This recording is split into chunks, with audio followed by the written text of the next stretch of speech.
आज रामगढ़ विधानसभा के उपचुनाव पर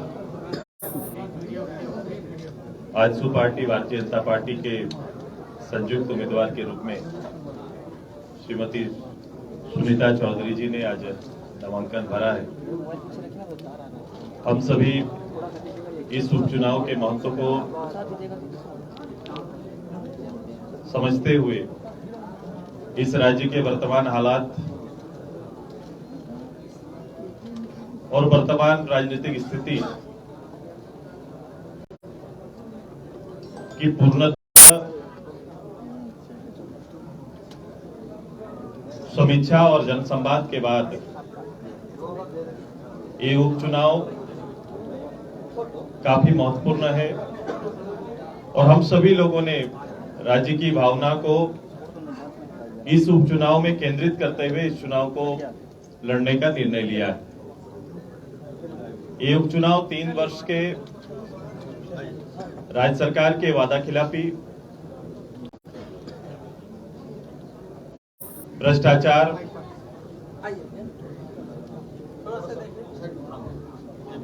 हर स्तर पर लूट और जिम्मेदार व्यक्ति का झूठ के खिलाफ में झारखंड जैसे प्रदेश जिसके संभावनाएं, पॉलिटिकल संभावनाएं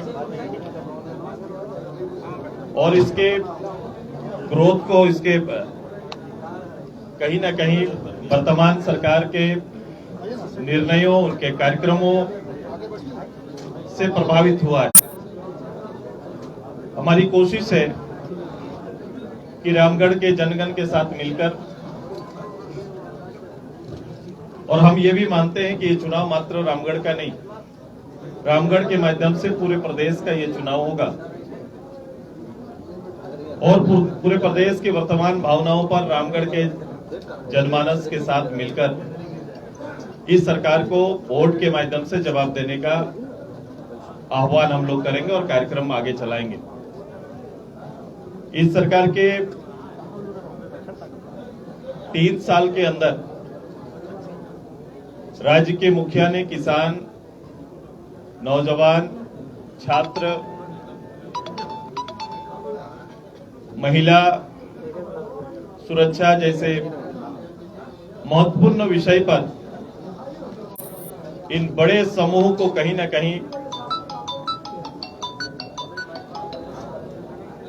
पीछे ढकेलने का, छात्रों के जीवन के साथ खिलवाड़, युवाओं के भविष्य के साथ खिलवाड़, महिलाओं की घटनाओं को आप लगातार देख रहे हैं कि भारत के मानचित्र में सबसे ज्यादा घटना महिला उत्पीड़न का अपने प्रदेश में इस सरकार के नेतृत्व में,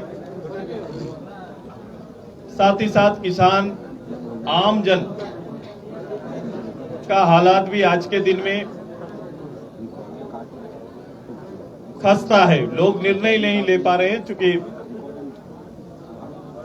इनके भ्रम में 2019 के चुनाव में इस सरकार के वायदे भ्रम के रूप में आए और कहीं ना कहीं भ्रमित करके जो जनादेश प्राप्त किया था, झूठ के बुनियाद पर जो जनादेश था, आज कहीं ना कहीं 3 साल के अंदर दर लोगों के, आम जन के, आम मतदाताओं के समझ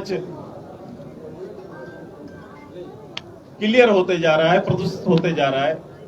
लोग हर हालात को समझने लगे हैं और उसी का प्रतिफल है कि पूरे प्रदेश में कहीं ना कहीं न केवल उनकी सरकार, उनके लोग, बल्कि सीधे तौर पर उनके प्रतिनिधि भी प्रत्यक्ष रूप से अपने सरकार के खिलाफ में सामने आकर सरकार के वादा खिलाफी पर चर्चा कर रहे हैं, समारोह कर रहे हैं, कार्यक्रम चला रहे हैं। अब ये हालात को देखते हुए रामगढ़ एक ऐतिहासिक जगह है और यहाँ की जनता लगातार 20 साल तक किसी न किसी रूप से लंबे समय से इस गठबंधन के साथ, भारतीय जनता पार्टी आजसू के साथ रही है, इन दलों को आशीर्वाद दिया है और हमने जनता के आशीर्वाद को कर्तव्य के रूप में निर्वहन किया है और इसका प्रतिफल है कि जब रामगढ़ अनुमंडल से लेकर आज जिला, और एक समय ऐसा था कि योजना आयोग के सारे रिपोर्ट पर रामगढ़ अव्वल हुआ करता था। आज कहीं ना कहीं फीसदी है पीछे चला गया इसका आंकड़ा। डेवलपमेंट के जितने 17 मानक हैं, कहीं ना कहीं सभी मानकों पर रामगढ़ पीछे चला गया है। अब इस बार फिर से ये झारखंड को नई दिशा देने के लिए रामगढ़ का जनमत इस गठबंधन को प्राप्त होगा, हमारे संगठन को, हमारे संयुक्त अभियान को प्राप्त होगा और हम विजयी होंगे।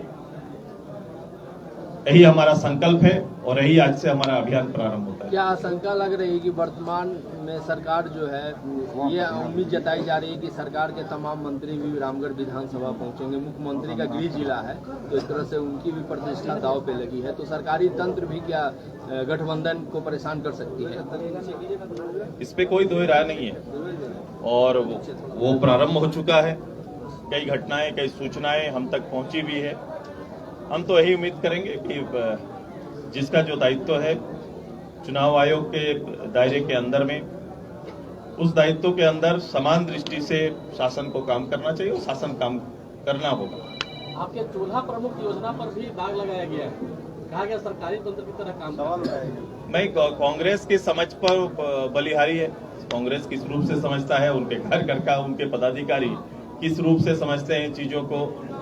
ये पार्टी का, हम अगर वो 3 साल लोगों के दरवाजे नहीं गए, हमारे कार्यकर्ता घर घर दरवाजे जा रहे हैं तो भी उनको परेशानी हो रही है। सुदेश जी, आपका यहाँ जो गठबंधन चल रहा है, बड़ा भाई छोटा भाई, दोनों आप लोग संगठित हैं या ऊपर संगठित दिख रहा है? उसका परिणाम आपके सामने है। हम सभी लोगों ने इस प्रदेश के सभी उपचुनाव को, जितने भी उपचुनाव हुए, साथ में लड़े हैं और ये चुनाव भी हम लोग साथ में मिलकर लड़ेंगे। यही तैयारी है हमारी। हो गया, थैंक यू सर। बोलिए बोलिए। चुनाव के जो परिणाम है वो आप लोग और आप जो 4-5 मुद्दे गिना रहे हैं, चाहे वो भ्रष्टाचार का हो, बेरोजगारी का हो या फिर वादा खिलाफी का हो, वो काम नहीं आया उन जगहों पे। अभी जब आपके कार्यकर्ता जा रहे थे नामांकन के दौरान, तो जय श्री राम का नारा लगा रहे थे, बहुत जोर जोर से जय श्री राम और ये सब नारे लग रहे थे। तो क्या इस बार के चुनाव में इन नारों के तहत आप लोग जाएंगे? तो वो बाकी तो फेल हो गए। नहीं, जो भी चुनाव हम लोग ने लड़ा है, उपचुनाव जो भी आया, पिछले चुनाव के परिणाम से ऊपर आया है। आप उस चुनाव के मत के अंतर को देखो तो कहीं ना कहीं मतांतर जो था पिछले 19 में, वो जब हम लोग उपचुनाव के माध्यम से आए, जहां भी लड़े वहां मत प्रतिशत बढ़ा है। और चुनावी नारे अपने अपने होते हैं, जैसे लोग अपना पार्टी अपना तय करता है, लेकिन यहाँ तो पूरा जन का एक ही नारा है कि भाई जो वर्तमान सरकार हटाओ नारा है। सीपी सर पीछे हाथ पीछे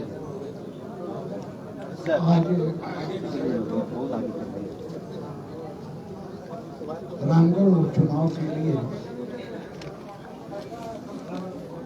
आजसू और भारतीय जनता पार्टी गठबंधन के प्रत्याशी के रूप में सुनीता चौधरी नामांकन किया है। तो आप देख रहे होंगे कि आज के नामांकन में चाहे वो भारतीय जनता पार्टी हो या आजसू, सबों में उत्साह है। नामांकन के अवसर पर हमारे, चाहे वो आजसू के विधायक हो, सांसद हो या भारतीय जनता पार्टी के विधायक पटेल जी हो, चाहे हमारे शबरी लाल जी हो, किशुन दास जी हो, पूर्व विधायक हमारे पाटिल जी हो, मनोज यादव जी हो, सारे लोग पहुंचे हैं। और यह इस बात को प्रमाणित करता है कि भारतीय जनता पार्टी और आजसू दोनों मिलकर इस चुनाव में विजयी होने का काम करेंगे। और सुनीता चौधरी जी जो एक शिक्षित महिला भी हैं, शिक्षाविद भी हैं, ये विजय प्राप्त करेंगे। एक चीज और मैं कह दे रहा हूं, आप देख रहे होंगे क्योंकि आप इस क्षेत्र से यदि आते हैं, कभी कभी मुझे गांव में इस क्षेत्र का जाने का अवसर मिला है तो मैं देखता हूं कि गांव में इतना विकास हमारे चंद्रप्रकाश चौधरी ने किया है जिसकी कल्पना कोई भी नहीं कर सकता है। और हम लोग जब देखते हुए जाते हैं तो लगता है कि हम लोग को भी ऐसा ही करना चाहिए। इसलिए मैं कहना चाह रहा हूं कि आप यहाँ से जैसे चढ़ान पर आप चढ़ेंगे रांची जाने के लिए, और बायां साइड आप देखेंगे तो आपको नजर आ जाएगा। तो मैं ज्यादा उस समझ में नहीं कहता, मैं इतना ही कहना चाहता हूँ कि ये काम का प्रतिफल भाई तो पीछे इस चुनाव में निश्चित रूप से मिलेगा। दूसरी बात यह है कि पिछले चुनाव में अलग अलग चुनाव लड़ने का फायदा गठबंधन की सरकार ने लिया था। इस बार वो फायदा उनको नहीं मिलने वाला है। इस बार आजसू और भाजपा का गठबंधन अटूट है, चट्टान की तरह अटूट है। दूसरा चीज, अभी किसी माननीय पत्रकार महोदय ने कहा कि नारा लग रहा था, तो भैया देखिए ऐसा है कि हम सब नारा तो लगाएंगे, जय श्री राम का भी नारा लगाएंगे, हर हर महादेव का भी नारा लगाएंगे। इसको कौन रोकेगा? भारत में नहीं लगाएंगे तो क्या जाके पाकिस्तान में लगाएंगे? इसलिए मैं सीधा सा बात कह रहा हूँ, नारा लगेगा और आप लोग को भी लगाना चाहिए, इसी में मुक्ति मिलेगी। लेकिन मैं एक बात और कह दे रहा हूँ, वैसे हमारे माननीय सुदेश पत्तू जी ने बताया इस सरकार के बारे में कि सरकार का क्या है।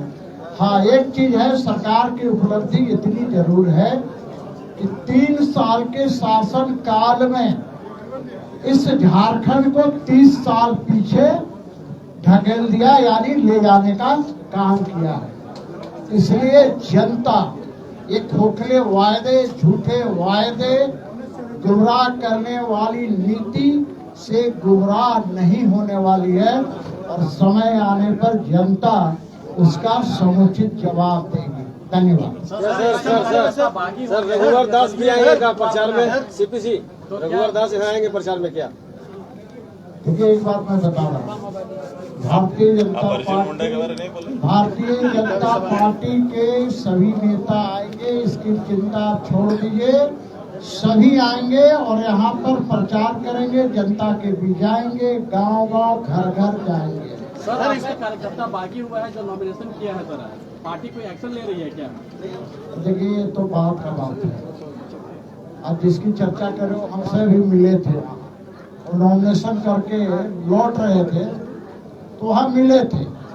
भैया नॉमिनेशन करने का अधिकार है, कल आप भी नॉमिनेशन कर दीजिएगा, क्या किया जाएगा? इसलिए मैं कह रहा हूँ नॉमिनेशन करने से नहीं होगा।